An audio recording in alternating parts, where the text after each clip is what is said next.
Então, cumprimento também a todos, desejando que estejam bem e que todos juntos possamos usufruir de tudo o que de bom esta casa nos pode ofertar. Hoje vamos falar sobre o profeta Joel.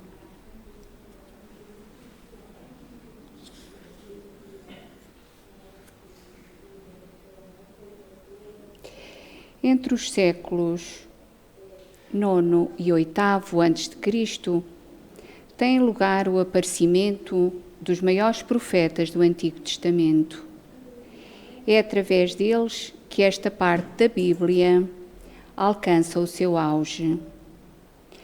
O sentido da palavra profeta é o de porta-voz, isto é, mensageiro enviado por Deus para dar a conhecer a mensagem divina e manifestá-la também por meio das suas ações. Os profetas tinham uma missão essencialmente espiritual e moral no seio do povo, agindo também, em certos casos, como guias de alguns povos. Os séculos até 750 a.C. são marcados pela atividade dos profetas de ação, que se dedicavam apenas à pregação. Nos séculos seguintes surgem os profetas cujas mensagens foram escritas. Estes, cujas obras entraram na classificação dos livros sagrados, dividem-se em profetas maiores e menores, segundo a extensão da sua obra. O Livro dos Espíritos diz-nos, na questão 624, que o verdadeiro profeta é um homem de bem, inspirado por Deus, que se pode reconhecer pelas suas palavras e pelos seus atos.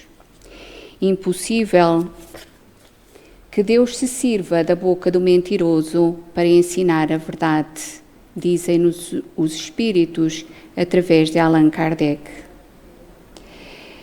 Era também objetivo dos profetas a pregação e o zelo pela pureza do monoteísmo, isto é, do Deus único, o alerta para a manutenção dos bons costumes de acordo com a lei de Deus, a intervenção em questões sociais, o anúncio de calamidades como forma de castigo, seria hoje aquilo a que chamamos lei de ação e reação, e a informação de que o arrependimento conduziria a um futuro melhor. É através deles também que toma forma a revelação da chegada do Messias. São eles também os primeiros a anunciar a vinda de Jesus. Por isso, o próprio Jesus completa: não penseis que vim revogar a lei e os profetas. Não vim revogá-los, mas levá-los à perfeição. O profeta Joel, a quem hoje nos referimos, apesar de estar incluído nos profetas menores, há, no entanto, concordância de que ele tinha uma formação superior. O seu livro é uma das joias literárias do Antigo Testamento, onde se nota o empenho cuidadoso para dar polimento e beleza à sua obra. Filho de Petuel, pouco se sabe de concreto para além do que se pode encontrar na sua obra, no seu livro com o mesmo nome.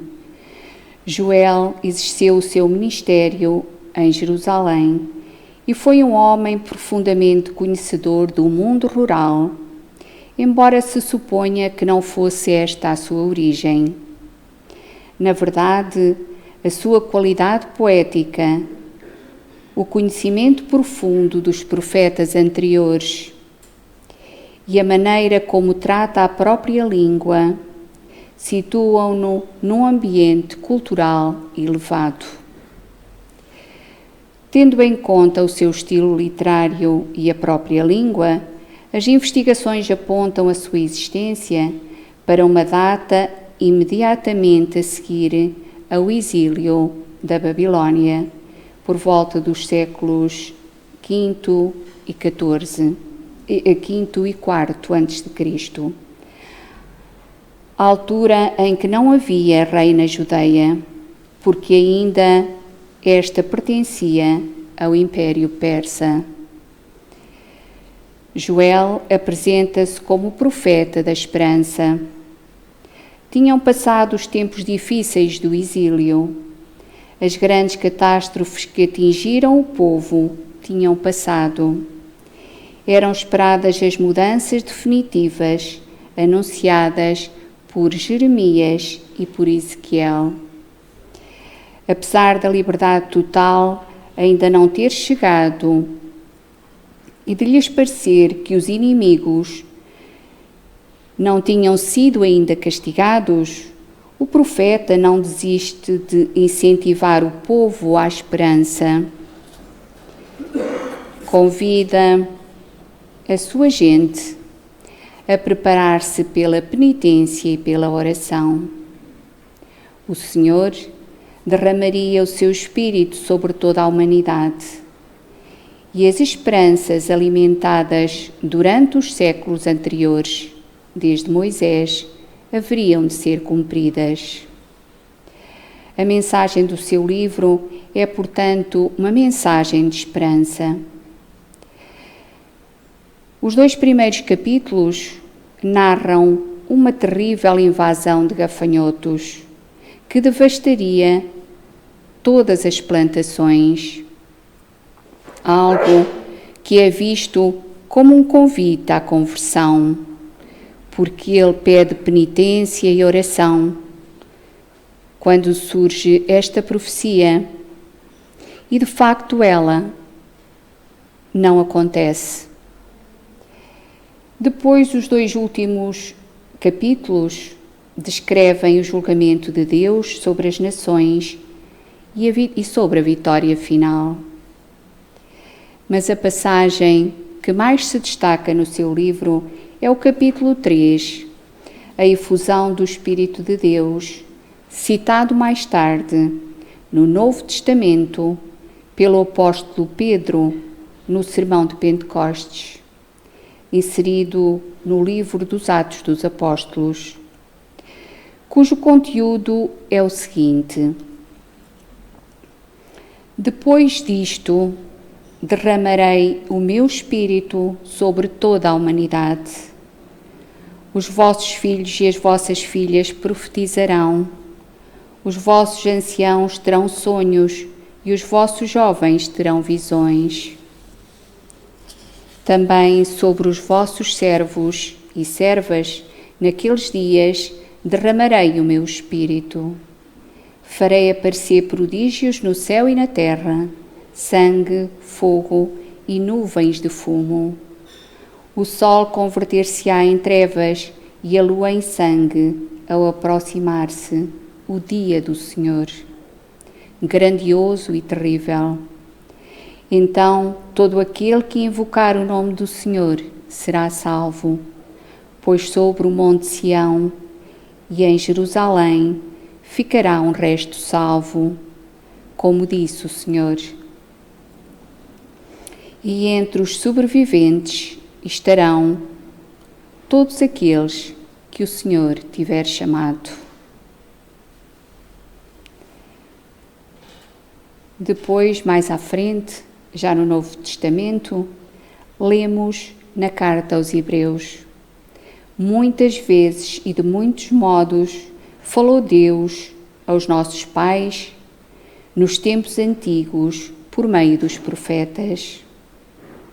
Na verdade, o Antigo Testamento foi um processo pedagógico de Deus para nos conduzir a Jesus, a fim de que o ser espiritual que somos caminhe sem detença através dos séculos e dos milénios, para, mesmo devagar, promover o nosso crescimento moral e espiritual.